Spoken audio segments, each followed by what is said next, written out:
Hello friends, हमारे channel S के 9210 810 channel में आपका स्वागत है। तो आज जो हम बिहार पुलिस मध्य निषेध के लिए जीके जिसका प्रैक्टिस सेट जो ये 6 करेंगे।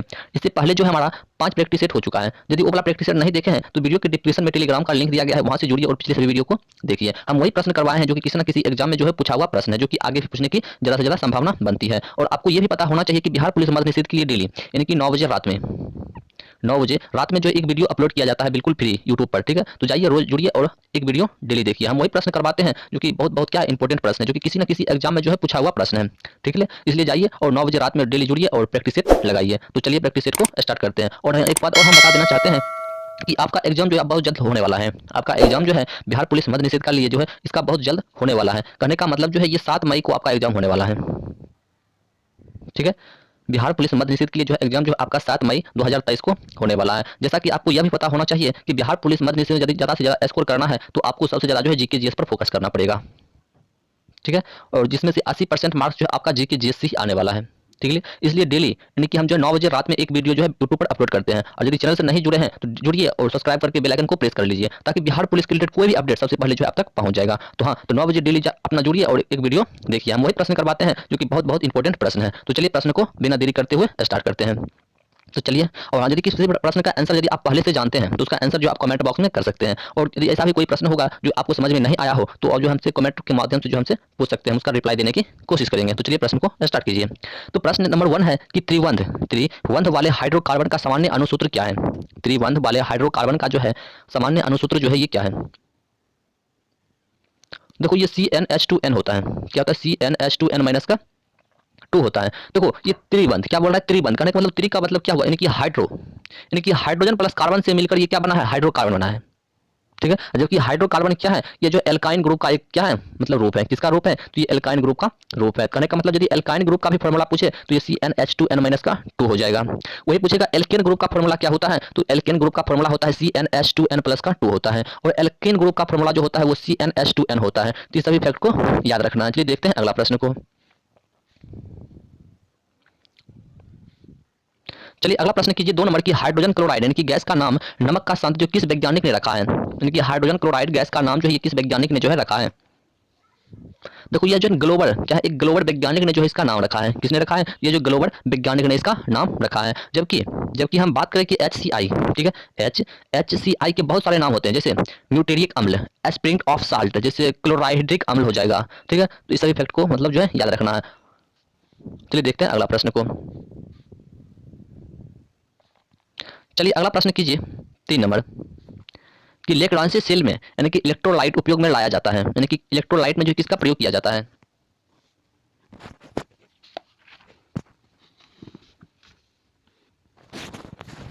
तो इसमें जो है NH4Cl का प्रयोग किया जाता है। और ये NH4Cl क्या होता है? ये जो अमोनिया क्लोराइड होता है, क्या होता है? यह जो अमोनिया क्लोराइड का एक फॉर्मूला होता है। NH4Cl क्या होता है? तो ये अमोनिया क्लोराइड का फॉर्मूला होता है। और इसको जो है ना नौसादार भी कहा जाता है। इसे भी याद रखना, इसे जो है नौसादार के नाम से भी जाना जाता है, ठीक है। तो इसको भी याद रखना। चलिए देखते हैं अगला प्रश्न को।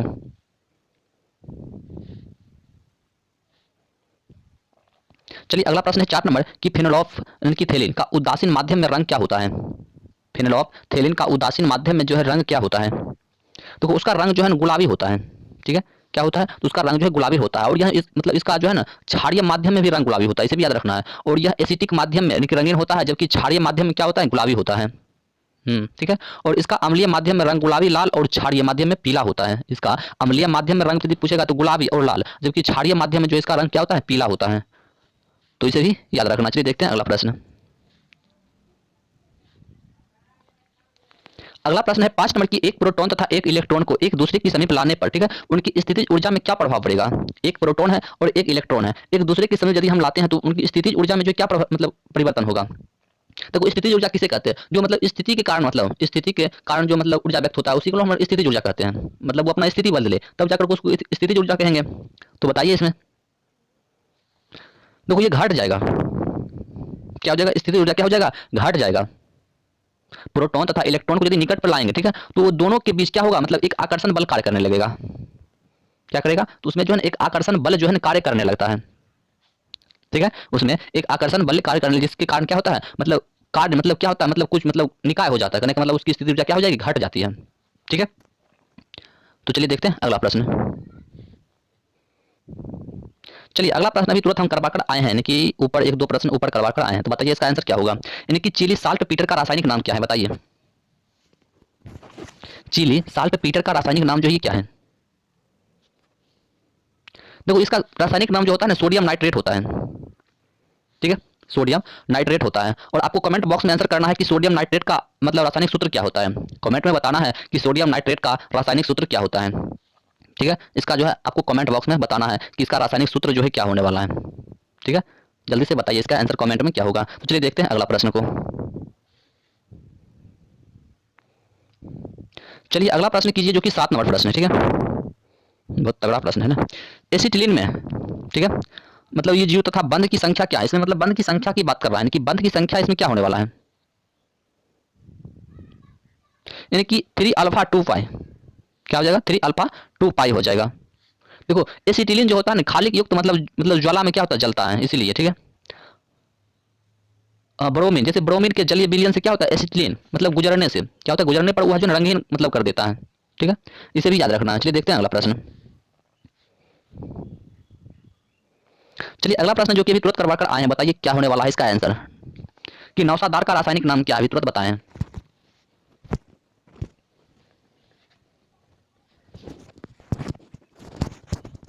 देखो नौसादार का रासायनिक मतलब नाम जो होता है कहने का मतलब अमोनिया क्लोराइड क्या होता है, अमोनिया क्लोराइड होता है। तो इसका फॉर्मूला क्या होता है, तो NH4Cl क्या होता है, NH4Cl होता है, ठीक है। क्या होता है NH4Cl। यहाँ पर एक कमेंट में और बताना है कि विरंजक चूर्ण का रासायनिक सूत्र क्या होता है। विरंजक चूर्ण का रासायनिक सूत्र जो है क्या होता है, आंसर में बताइए, कमेंट बॉक्स में बताना, ठीक है, कि विरंजक चूर्ण का रासायनिक सूत्र जो है क्या है। चलिए देखते हैं अगला प्रश्न। चलिए अगला प्रश्न कीजिए 9 नंबर की 1 ग्राम वाले पदार्थ का तापमान यानी कि 1 डिग्री सेल्सियस मतलब बदलने के लिए आवश्यक ऊष्मा की मात्रा को क्या कहते हैं। 1 ग्राम वाले पदार्थ का तापमान यदि 1 डिग्री सेल्सियस बदलने के लिए आवश्यक ऊष्मा की मात्रा को हम लोग क्या कहते हैं, तो उसको हम लोग विशिष्ट ऊष्मा कहते हैं। क्या कहते हैं, तो उसको जो हम लोग क्या कहते हैं, विशिष्ट ऊष्मा कहते हैं। वही पूछेगा कि गुप्त ऊष्मा किसे कहते हैं। देखो गुप्त ऊष्मा समान तापमान पर यदि किसी वस्तु के समान तापमान पर यदि किसी वस्तु का मतलब अवस्था परिवर्तन के लिए आवश्यक ऊष्मा की जो मात्रा होता है उसको हम लोग गुप्त ऊष्मा कहते हैं, ठीक है। और किसी वस्तु को मतलब दी गई ऊष्मा कहने का मतलब वस्तु के द्रव्यमान के समानुपाती होता है, इसे भी याद रखना है, ठीक है।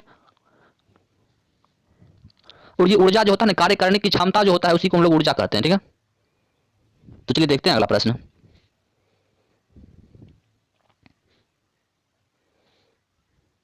चलिए अगला प्रश्न कीजिए 10 नंबर की 3 द्रवों की घनत्व कहने का मतलब डी मतलब है, ठीक है। उसके बाद 2D है, उसके बाद 3D है, उसके बाद क्या है यदि दोनों सॉरी दोनों नहीं तीनों है, तीनों द्रवों के मतलब समान आयतन मिलाए जाए तो परिणामी मिश्रण का घनत्व जो है क्या होने वाला है।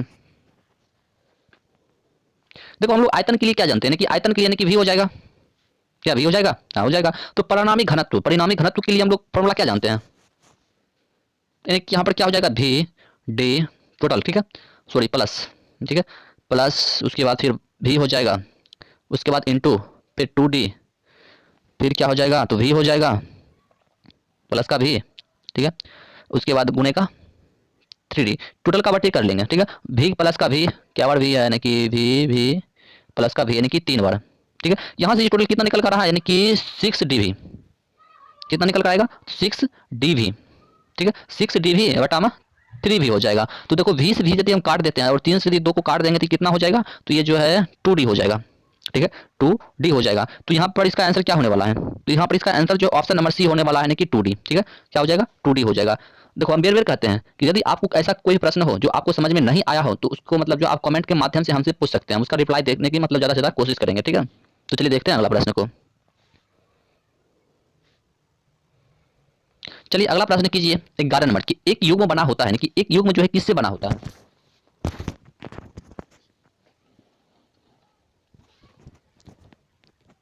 देखो एक युग्म जो बना होता है ना ये समान परिणाम के मतलब दो भिन्न समांतर बलों का बना होता है, यानी कि ऑप्शन जो है सी जो है बिल्कुल सही हो जाएगा कि समान परिणाम की दो भिन्न समांतर बलों का जो है बना होता है।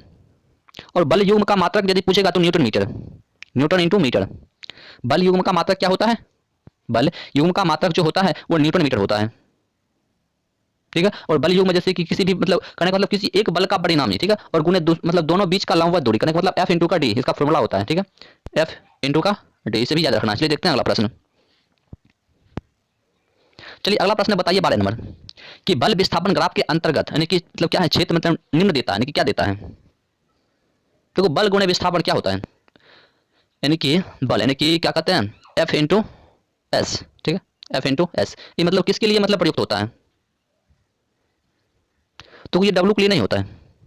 क्या होता है? डब्ल्यू के लिए होता है, करने का मतलब बल, सॉरी क्या कहते हैं, ये कार्य हो गया, हिंदी में इसको क्या कहेंगे, वर्क, यानी कि कार्य। कार्य बराबर क्या होता है? बल गुणे विस्थापन होता है, ठीक है। तो यहाँ पर इसका आंसर क्या होने वाला है? यानी कि कार्य हो जाएगा, ऑप्शन नंबर ये हो जाएगा, कार्य, ठीक है। और यहाँ पर एक प्रश्न पूछा जाता है, देखो यहाँ पर यदि यदि कार्य यानी कि यदि यहाँ पर क्या कहते हैं, यहाँ पर देखो समझो फिर से, यदि डब्ल्यू, ठीक है, यदि डब्ल्यू बराबर एफ एस कॉस थीटा भी एक फॉर्मूला होता है, ठीक है, ठीक है। यहाँ पर यदि हम थीटा के मान करें तो वो जीरो हो जाएगा। यदि हम सिर्फ करने का मतलब बल गुणे विस्थापन को लेकर चलते हैं और cos थीटा को लेकर नहीं चलते हैं तो थीटा का मान जो है 90 होता है। थीटा का मान 90 हो जाएगा, उसके बाद और डब्ल्यू का मान जो है वो जीरो हो जाएगा। तो यहाँ पर जो इस प्रश्न का बिल्कुल सही आंसर जो होगा वो ऑप्शन नंबर ए हो जाएगा, कार्य। चलिए देखते हैं अगला प्रश्न। चलिए अगला प्रश्न कीजिए 13 नंबर की, हवा के सापेक्ष पानी का अववर्तनांक यानी कि 4/3 तथा कांच का अववर्तनांक जो है 3/2 है, तो कांच के सापेक्ष पानी का अववर्तनांक क्या होगा? कांच के सापेक्ष जो पानी का अववर्तनांक क्या हो जाएगा? देखो अपवर्तनांक यानी कि म्यू, म्यू बराबर क्या होता है? अपवर्तनांक को हम लोग म्यू से डिनोट करते हैं, ठीक है। और इसके लिए फॉर्मूला होता है कि साइन आई बटे का साइन आर होता है। कहने का मतलब आपतन कोण का मतलब जो है और अपवर्तन कोण का जया होता है। देखो इसका यदि हम बताएंगे तो ये बहुत बड़ा बदलाव हो जाएगा, ठीक है। तो यदि शॉर्टकट में इसका आंसर बता देते हैं, कर लीजिएगा, यदि नहीं होगा तो कमेंट बॉक्स में हमको मतलब बताइएगा, हम फिर से इसको मतलब रिप्लाई करेंगे, ठीक है। तो इस प्रश्न का बिल्कुल सही आंसर जो है ये ऑप्शन सी हो जाएगा, यानी कि 8/9 हो जाएगा। कितना हो जाएगा? 8/9 हो जाएगा, ठीक है। चलिए देखते हैं अगला प्रश्न, यदि नहीं बनेगा तो हमको कमेंट बॉक्स में बताइएगा। चलिए देखते हैं अगला प्रश्न। चलिए अगला प्रश्न कीजिए 14 नंबर की, स्थिति, क्या स्थिति ऊर्जा में ह्रास होगा?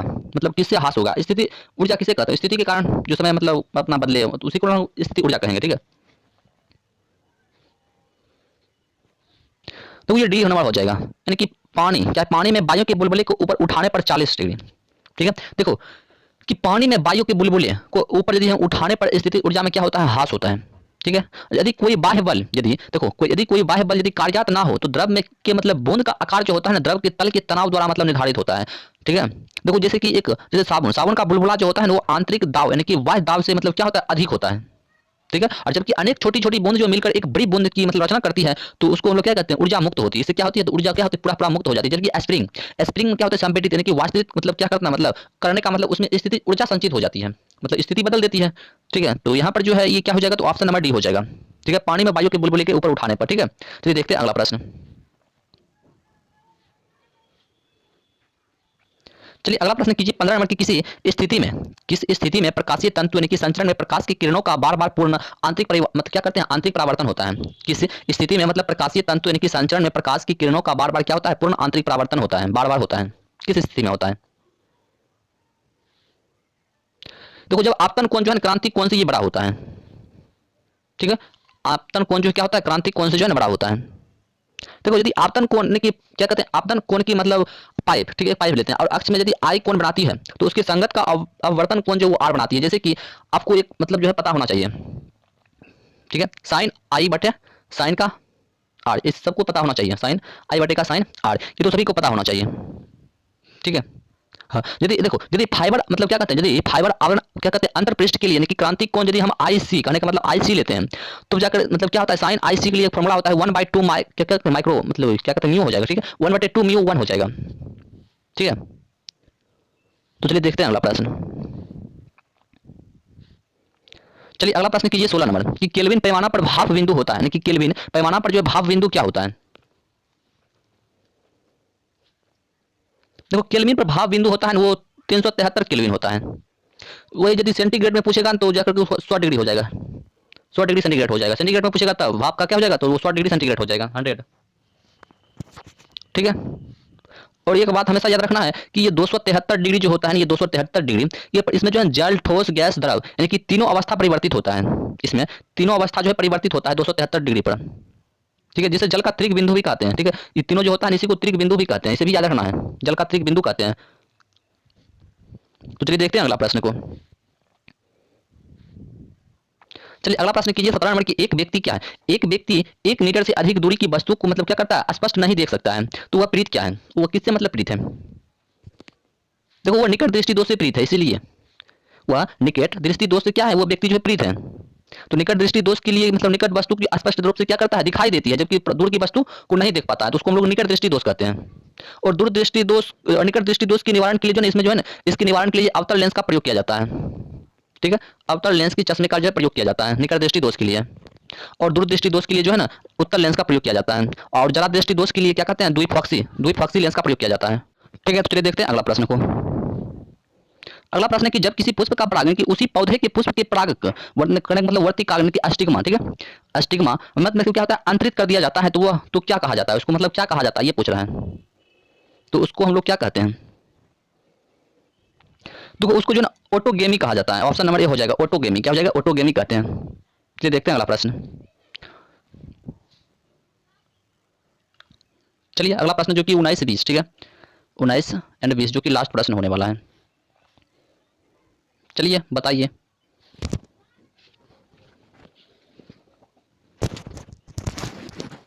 कि क्या करा है कि वैसे क्या है, वेसोप्रेसिन संबंधित है कि वेसोप्रेसिन जो ये किससे संबंधित है,